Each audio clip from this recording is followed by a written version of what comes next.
we're going to go into the background of the First Amendment, exactly where it comes from and how it was decided.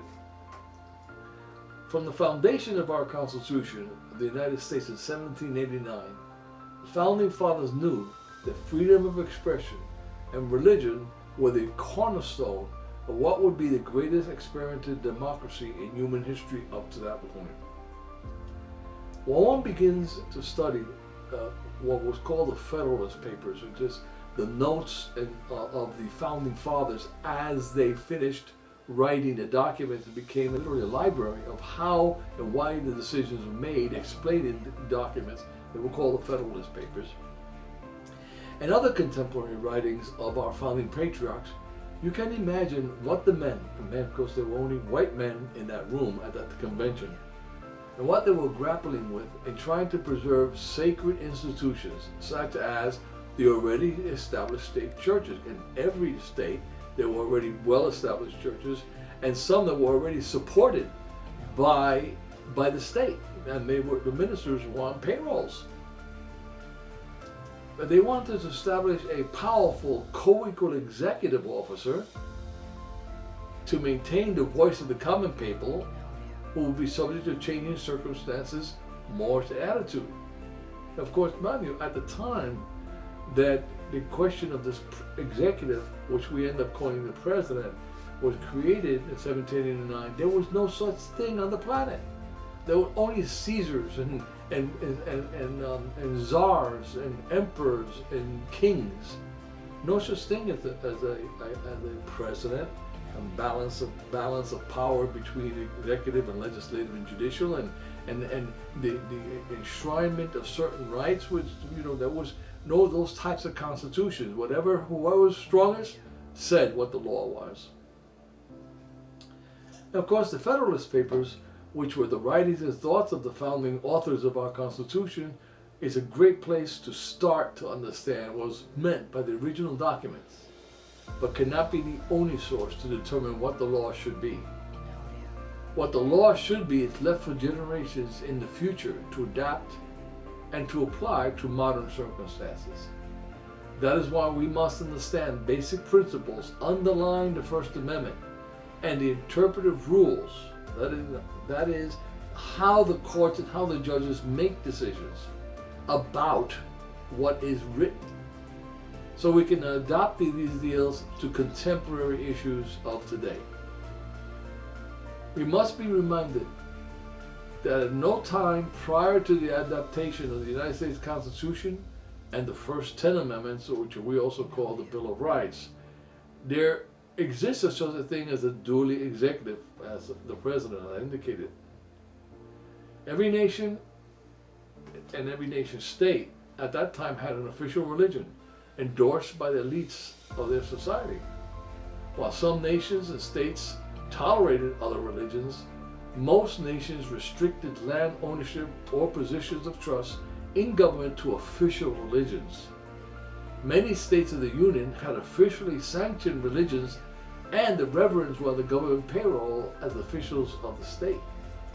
So at that time, even as we wrote the Constitution, there were already established religions in New England and in the South and Southern states. There were religions that were established. There were official state religions, and many of the ministers were on the payroll of the government. Many of the original settlers of the future United States were transplanted from Anglican England, with a long tradition of church and state, as the kings were the head of the Church of England and the protector of the faith. Civil wars were common, caused or even heralded as religious wars between Catholics and Protestant followers. Thus, the authors of our Constitution knew full well that religious faith was a bedrock of freedom of speech and democracy, but they knew that the passions of religions, convictions had led to centuries of war, death, and suffering.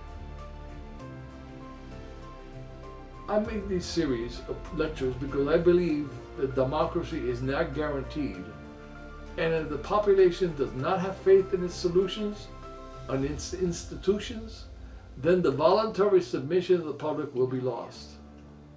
What occurred on January 6th, 2021 at our nation's capital is a direct result of enough people losing faith in the system. With a little urging, they were willing to risk their life, limb, and personal freedom to restore their faith in the government. Thus, the people that are being governed must have faith. And to me, that means they must understand the principles that the leaders are using to make decisions.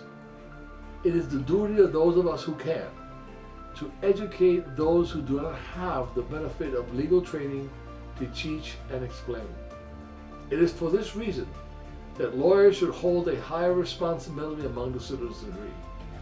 This profession, when done correctly, is like a ministry itself. When done incorrectly, it can result in a disaster for the nation, indictments for the lawyers, and destruction of our democracy. There's a word called stare decisis, which we'll explore in the coming chapters. And that was a judicial creation. It's a concept, meaning as is, stay as is. And this concept was to permit people to understand the state of the law.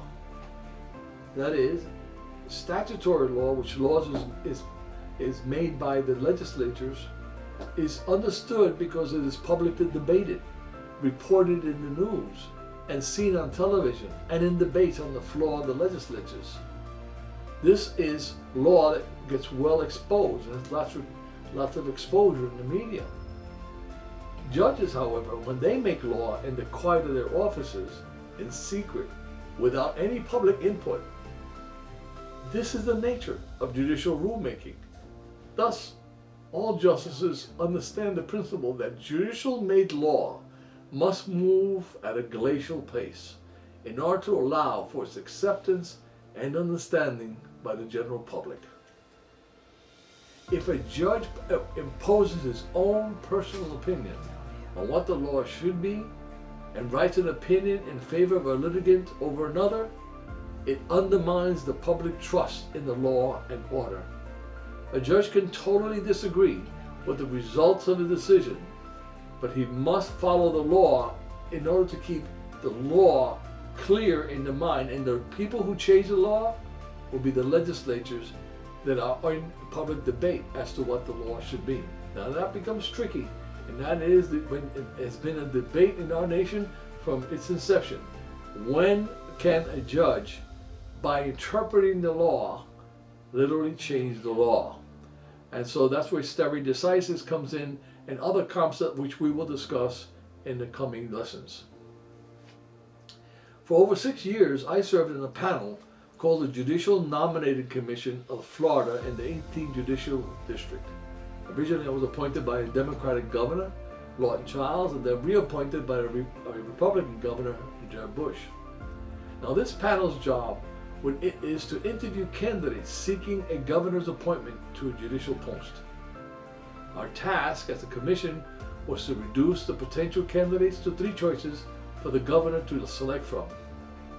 I was always cautious to ask and make clear that candidates understood, not just intellectually, but in spirit, what this concept of stare decisis meant.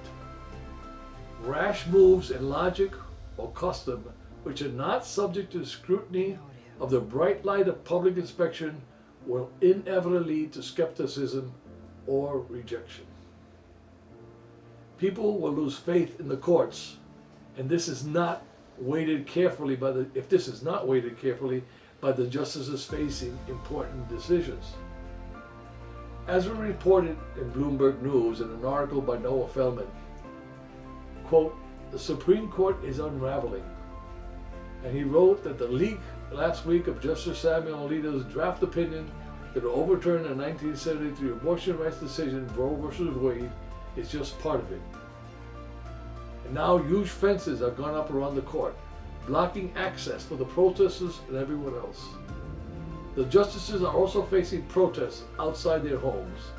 The importance of these developments lies in how they are transforming the institution's political character. This is a disaster for democracy. The Supreme Court of the United States was always held in the highest esteem by the American public, above the other branches of government. I fear that this is no longer the case, as the court has been fraught with public infighting, leaked memorandums, and sudden changes in established law. The court seems to be another branch of political discourse. An example, in the recent cases of Dobbs versus Jackson Women's Health Organization in 2022, which appears to overrule Roe versus Wade, the controversy over the politicization of the court has reached a new crescendo. Recent articles, both left and right, in newspapers, have heralded the move of the sixth new conservative majority.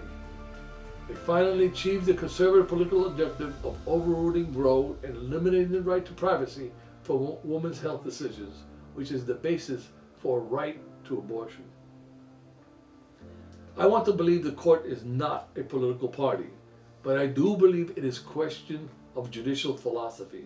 These lectures are prepared so that non-lawyers can understand the judicial philosophies, the canons of judicial interpretations, the basic concepts of the First Amendment, and its religious freedom clauses.